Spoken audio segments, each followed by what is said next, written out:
এই ফারুকিরা কিভাবে এই উপদেষ্টা পরিষদে আসে? আমাদের জায়গা থেকে আমরা সেদিনই স্পষ্ট করে বিরোধিতা জানিয়েছি। এরকম নীরব থাকা, কঠিন সময় নিজের গা বাঁচিয়ে চলা লোকদেরকে আমরা উপদেষ্টা পরিষদে দেখতে চাই না। তারা কোনোদিন এই স্পিরিটটিকে ধারণ করতে পারে না। যদি পারতো তখনই তারা তাদের জায়গা থেকে প্রতিবাদ জানাতো।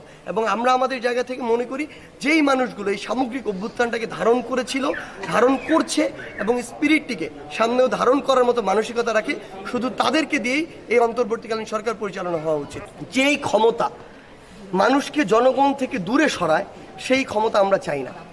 আমরা চাই এমন একটি সরকার, এমন একটি ক্ষমতা, এমন একটি পদ যেটি আমাদেরকে জনগণের কাছে নিয়ে যাবে, জনগণের কথা শোনার মতো মানসিকতা তৈরি করবে, জনগণের কাছে জবাবদিহি করার মানসিকতা তৈরি করবে। অন্য কেউ যদি মনে করে তাকে ওই জায়গাগুলোতে যোগ্য, সামগ্রিক বিষয় যে কাউকে সেই জায়গাটিতে নিতে পারে। এবং আমরা আমাদের জায়গা থেকে মনে করি অবশ্যই প্রত্যেক বিভাগের এক বা একাধিকজন সেই জায়গায় রিপ্রেজেন্টেটিভ থাকা উচিত।